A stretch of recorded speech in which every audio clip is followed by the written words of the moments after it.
Welcome, everybody, to another conversation as part of the Illumination series. My name's Thomas Hura. This project is co-led by Amy Yogi and Mimi Noyedo, and I'm just very pleased today to have a guest with us who works as an administrator with the Springfield Public Schools. This is Hai Nguyen. How are you, Hai? Doing just fine, thank you. Thank you so much. This is a really exciting opportunity because, as you've said, you don't do a lot of interviews. I think you're somebody who doesn't... You're the opposite of me. I like the spotlight, the attention. I like to put myself out there. And you said you were raised to be more, not like that. Whereas we'd like to hear from you, though, about things that you've been doing in the schools, in special ed, and 30 years of experience. I think there's a lot there to uncover. So how did you get involved with education? I get involved with education because way back I found it was very fun to help others. I started out working with students in high school, learning basic math, and just it's really fun to see how they learn, how they the light bulb turn on. Yeah. So I was asked to tutor a student when I was in high school, a younger student learning basic math, and I found it was very fun and rewarding to kind of teach him how to do the basic math that he didn't know how to do. Ever since then, it just become a hobby and then it became a profession. I think there's so many students where they don't ever have that moment of connection for math, for also a wide variety of subjects. And you think today, as what you're doing today, you still find those times where you see a student kind of light up? Yeah, so my position is actually unique. I'm an administrator and a teacher in special education for the district. So I not only supervise, I also get to work directly with the students. Mm-hmm. And when you work directly with a student, you really get the true hands-on experience and how they think, how they learn, and you adapt. You try to meet them wherever their skills are and try to build them up. Yeah, no doubt. And have you held any other sort of positions? I imagine you don't just become an administrator overnight. Sounds like you have a history with teaching. Right. I started out as a special education teacher at middle school level. I 12 some years of doing that in a classroom. And from then I was recruited into becoming an administrator by my former principal. Mm-hmm. And I started out as assistant principal at the middle school level. Mm-hmm. Again, still connected to special education. Excuse me. Later on, I have some experience working with the library system as a coordinator, career technical education. And then I moved over to work with alternative ed. And again, still connected to special education. I did that for a number of years. Alternative education is really enjoyable when you have students who are just still disconnected from school and you try to figure out a way to get them hooked in, bring them back, and try to work with them to pursue their education and hopefully graduate. Yeah. Maybe a little late, but they gets education done and either GED or diploma. Yeah. And that was also, the more challenge, the more fun. This is how it is, yeah.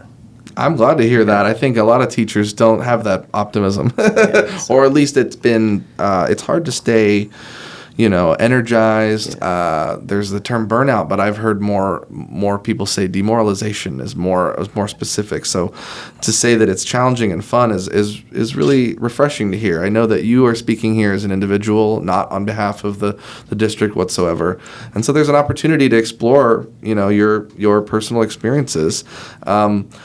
In the last few decades, though, Oregon's education system has not produced the kind of results I think that it previously had, or at least it's ebbed and flowed. How do you what's your perspective on sort of the challenges with graduation rate, for example, over the decades? Have you seen things change? Well, the population I work with, that is not our focus. Remember, I work with special education students.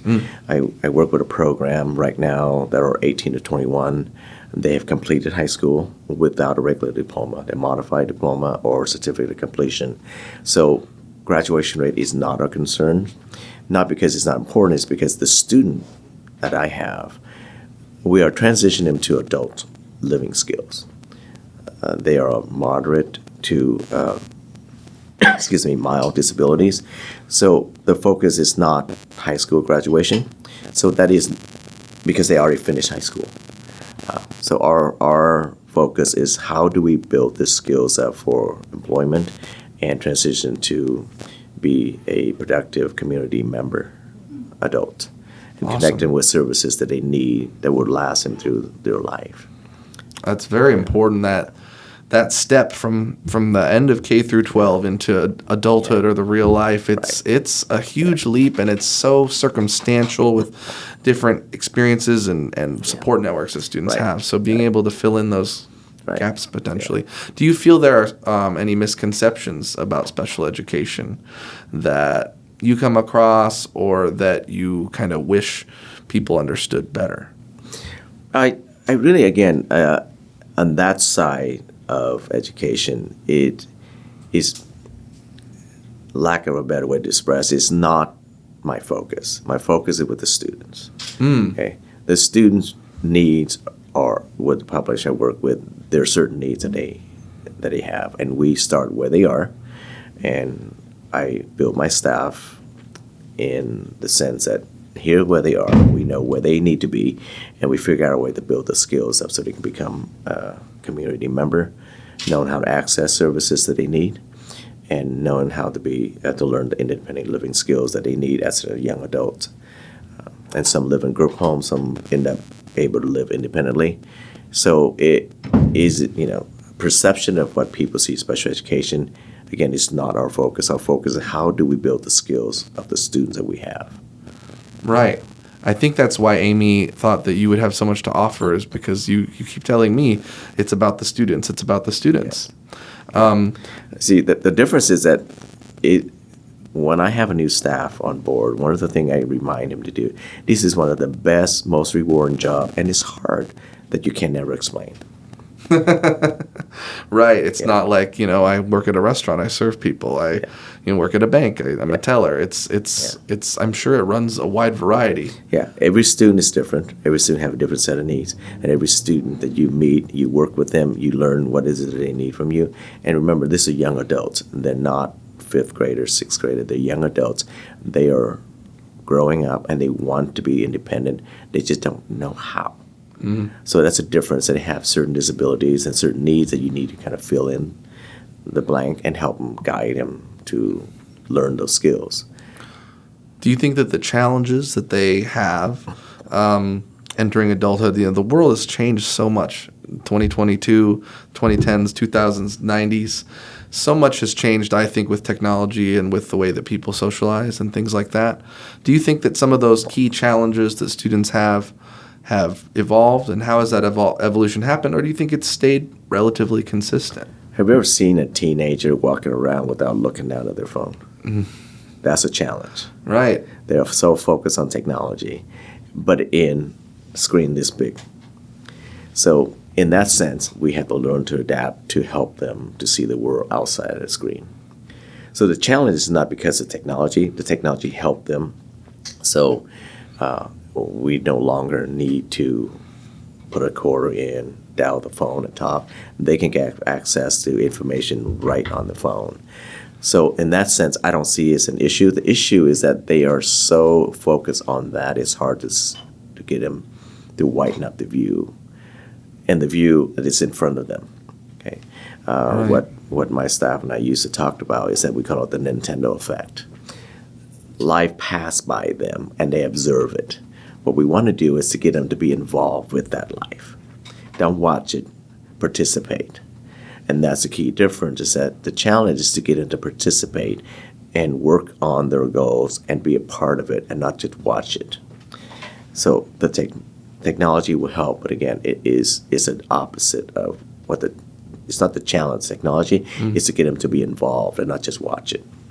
I think that's so true, and it sounds like it would be very clear in your day-to-day life that that's what's happening. I mean, a person on their phone could be reading a book, but they could also be on TikTok, and there could be even a wide variety within that of things that are educational and things that are just pure entertainment and fluffy. Right. I think that young people, it was already hard enough to make social connections, be self-conscious, go to parties. I think nowadays they are also thinking about, someone going to take a picture of me and tag me? Is someone going to, how many likes is this post about this thing going to get? And they're so, with the numbers and the likes, I think it gets very, it makes it seem objective. People like you this much. People value what you have to say this much. Do you see that with some of the students that you're working with? I don't mean to harp on this too much, but it seems with anxiety, there's challenges with so much of being a young person today. Well, when you mention all those things do happen. But what you need to do is we need to work with them to learn how to go beyond that. Okay? Yes, you're right. They can use a phone to read a book. We teach them to use a phone to look for research, the job that they want. What's your dream job? How do you get there? Apply for a job using your phone. Do some research on the company you want to work for. We have a student that works for a local company now, and he really wanted to have that job. It took him many months of learning the skills and practicing and applying, and get his ID, get everything in order, and finally able to apply for a job and then practice interview skill with us. And now he worked at the store he always wanted to work with.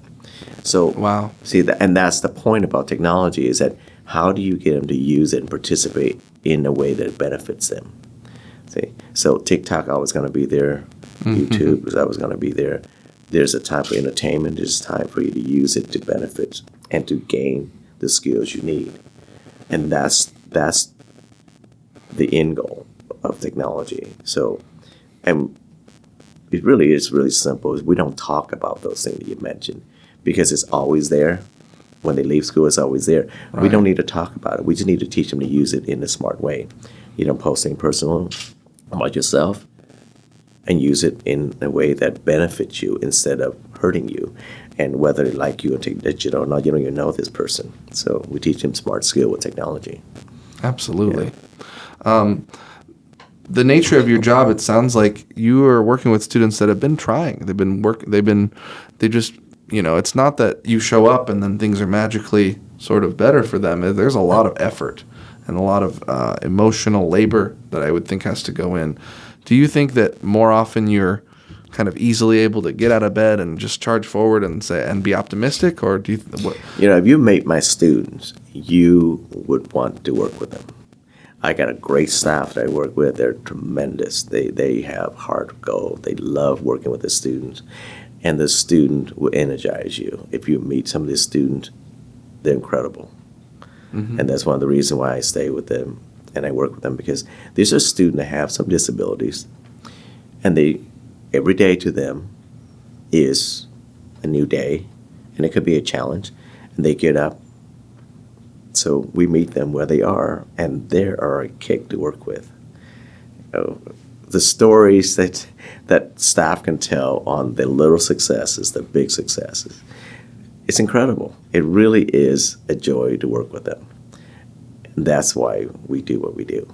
Like I say, I couldn't do it without my staff, and the staffs are incredible in what they do and what they can do with the students. Or the young people, like you said, the young gentleman who's able to work at the store he always wanted to work at. I remember I really wanted to work at a CD store, and it took me so long, and they finally called me after I gave my resume. It was a year later. I was in Minnesota at the time. They didn't look at me as a serious applicant, or they for whatever reason it wasn't available for them to hire at that time when I was really seeking it. But are there do you think it's common that that's kind of a vocational kind of outcome, right? Is that he's able to go into that store. Do you think what other ways do you connect these young people with, do you help them get into certain jobs, or with what kind of goals do you think the students are interested in that you Well, all of our students at our level, we work with post-secondary high school students. In the community transition program, there are students who completed high school, whether certificate or modified diploma. They are ready to move on. So we focus on their preferences, their interests, and their skills. If they are focused on secondary and post-secondary education, they want to go to LCC or to learn the skills. We see what is it that they need in order to pursue that. We have a student who would love to be an auto mechanic someday. So we're working with him to build the skills he needs. And during the summertime, we help him get a job at a local garage to learn the skills. Now, it is funded through a grant, but that grant helps student learn the job skills and also to see if he really would want to pursue that. So yes, we do kind of base on career related, but again, the student already finished high school. They no longer need credits. What they do need is the skills, whether it's training, community training, apprenticeship program, or post-secondary school like a community college or even a trade school. Again, it's based on their preference and interest, and we do an interview with every student to figure out what is it that you need, what is it that you want to pursue. Yeah. And inevitably, there are going to be challenges, right? I mean, hardships. I mean, outcomes that don't meet where you want. How do you deal with that? Well, that's part of why we interview. Okay, so and part of the skills is to have him pursue the career they want, but also look at what are the skills that you need in order to pursue what you're looking for. And as they go through the skill development, what we call pre-employment skills, and one of them is to do a little bit of research into the profession that they want. That way they can check out what they have, what they don't have. And also we can have them do a lack of a better way to say it, like a job shadow, or to do a summer program where they get paid to work at a site to see if this is something you really want to pursue. This is something you want to do for the rest of your life. We had one student who ended up loving the work site that they got to work in the summertime. Have a student who did the whole summer work experience and say, I don't think this is something I want to do the rest of my life. That's great. And that's part of the skill building. If you get the experience, if that's not what you want to do, let's go down to your next choice. What is it you want to do now? Okay. If auto mechanic is not for you, but you thought that's what you want to do, what's your other choice you want to do? We have one who loved to be a beautician. We're working with that student to look at, what does it take to become one, to be a licensed beautician. Mm-hmm. Okay, so there's a variety of goals, yeah. and I know that there are young people that might have a hard time answering that question. Who do you want to become? What do you want to do? And so you probably have situations where they really don't know, and they might not feel they have a secure, strong place in the world. They don't have that sense of identity. How do you move forward? Well, that's why we have what we call pre-employment skills. See, so they go into the job club. They look at different aspects of the industry, have different job career, because there's 6 main pathway to different career. You have hospitality. You have we have students who want to be police officer. We have students who want to be They could probably get it now. Military. There's a lot of jobs. Right. So, but again, as we look into the different requirements, and that's part of our pre-employment skills, is, can you look at a job, look at the skill, what's education required, and see if you can build your skill up in order to apply for that job. Again, back to the example of the student who wants to work at a store. But not every student wants to work at that store, but he does. So he really looked at what are the skills that I need in order to meet the job description. Mm-hmm. And we worked on those. Mm-hmm. Yeah. And he was willing to work at a different job to build the skill. He never worked at a counter before, so he worked at the coffee cart. He built the customer skills. Mm-hmm. He learned how to mix drinks. He learned how to make change. He learned how to greet, take orders. That became part of his resume. And then he took another job at another store, a fast food restaurant locally. He didn't really enjoy working there for a few months. He decided to resign from there. But he also worked for a concession stand at the M's baseball game. Mm-hmm. Loved it. That's great. So every summer he worked there. Mm-hmm.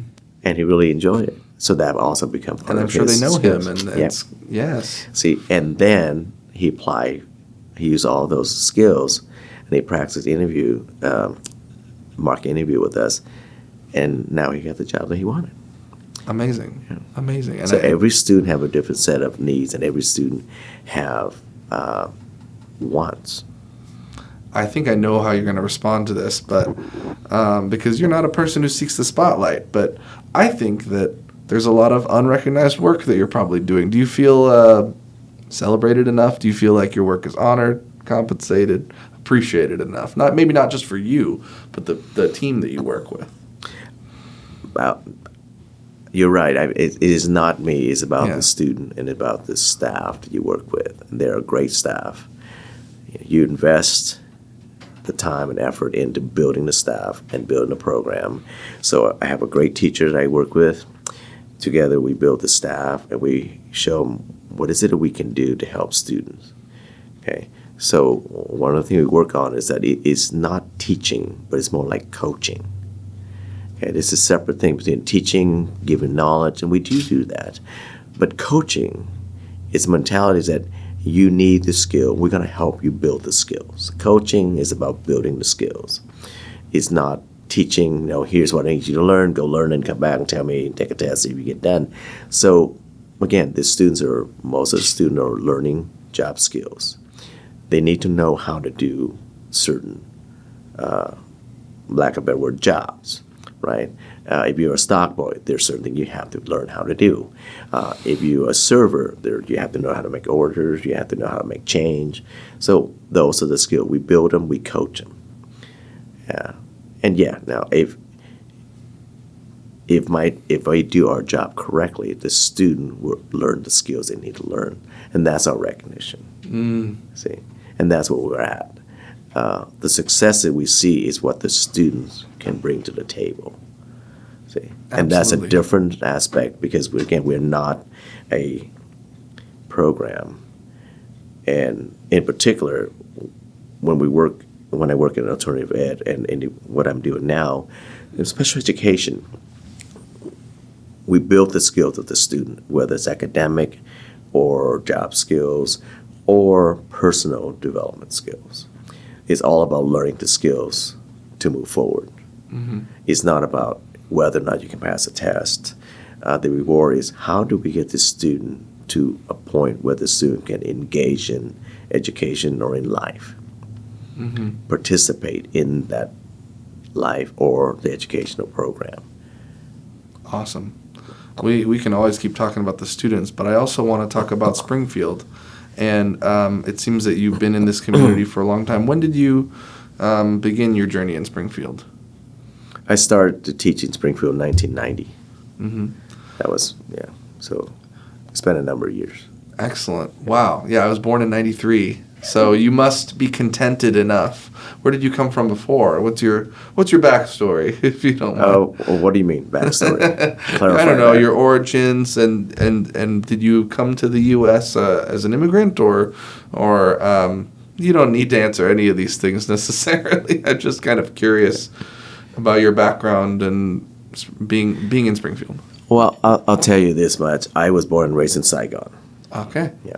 We immigrated here in 1975. And that's the start of my journey. Mm-hmm. Yeah. Mm-hmm. I came to U of O. I became a teacher in 90. No pho restaurants in 1975 in Eugene, Springfield. Is that right? Was that? Pho restaurants, like Vietnamese food. There probably wasn't. I don't think anybody even know what it is. Yeah, yeah. No. No, there was a... Eugene, I have no idea what Eugene was like in 1975 because I didn't come to Eugene. I lived somewhere else in Oregon first. When I first came over, I lived in a small little town. Where? Northeastern Oregon, Hermiston. Okay, yeah. It's a wonderful little town. Nice. Yeah. Mm-hmm. It's the biggest little town. Yeah. Mm-hmm. And then, but the community has changed, as you said, the Asian community, the Asian cuisine, so many different organizations, and then you've been involved with the Asian Celebration. Yes. Is that right? Or what other organizations for the AAPI community or involvement have you had? I pretty much just hung out with the Asian Foundation and Asian Celebration all the years, and then where I became kind of an older person, my kids got involved with the Asian celebration. They play taiko drums, the Waka Taiko grid. And now they're old enough to teach the younger kids how to play taiko drums. Wow. Yeah. Wow. And racism in this in any community in the U.S. Do you feel that it's been a challenge in the educational space, enduring bias? I really don't want to get into that part at all. Yeah. I don't want to talk about that piece because it No really problem. is. Yeah, it's not my thing. Yeah, that's perfectly You can cut that fine. out. Yes, no, we didn't even talk about it anyway. But I've just been appreciating as just myself getting to know so many people who are advocating in different ways or working in different areas. I think it's good to have,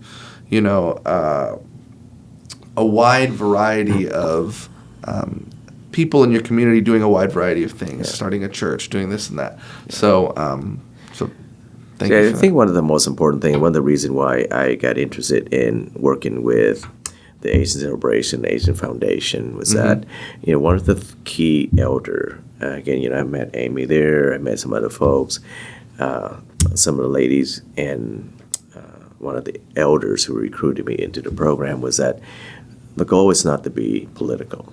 The goal is to project a positive image of what we do as an Asian community living in this community.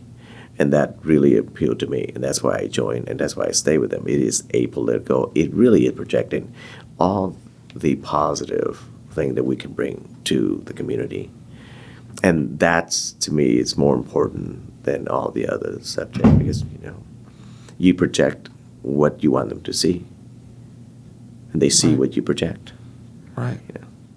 Right, yeah, and I have no interest in a political discussion. I'm more interested in, this is a world where it's just challenging to be yourself and come into a room and just, I just met you. We're having this conversation now, and making connections across any kind of boundaries is always something that takes courage. It takes empathy for other people's experiences. It takes a listening ear, I think. And so I grew up, just so you know, attending Asian Celebration every year. I think it was very affirming and positive. And I went to Eugene Gakuen Elementary, so we got to actually come up and play taiko. Poka poka shan shan. I remember the songs. I remember Sakura with the plastic sword, katana. And so I'm just grateful that there's been space for people from growing up in this community to just celebrate culture and celebrate and have that here. Very positive. Yes, it is positive, and it's and there's nothing contentious about it. It's just always appreciated, and thank you for your contribution to it. Truly. Do you think there's anything else with the students' successes and that your steadfast emphasis on these student outcomes? Is there anything else that you wanna share? No, not really. Yeah. Okay. Well, that was the only other things I wanted to ask you was just about the Asian American experience, but. It to me, even I think I have a bias to think, okay, how are we going to do this interview? Talk about all the hardship and talk about all the feeling alone and isolated, and that isn't everybody's experience, and so, being able to just talk about what's going on with students, and I guess I would ask you, like, where does your optimism come from for the future? I assume that you believe that, there's always going to be students with whatever it is, mild disabilities, special needs, and it seems that you're involved in their success on a day-to-day. What's your thoughts on the future of maybe your program or their ability to succeed? The future, well, again, we don't decide which student we get. They arrive when they finish school, and so we work with them. And again, that's why our goal is always to focus where they are and build the skills up to where they need to be. And some students it takes a little bit longer than others. So predicting the future is I kind of irrelevant because the student's going to need help to become productive young adults, and it needs help, guiding, and some coaching to build those skills up. So, yeah. Well, excellent. Thank you for being in that position. Thank you for your professionalism and your willingness to stretch maybe to the limit of your comfort zone for me asking you all these questions. Yeah. And we thank the audience for being here for this conversation with the Springfield History Museum's Illumination Project. Thank you, Nguyen. Thank you all. Take care.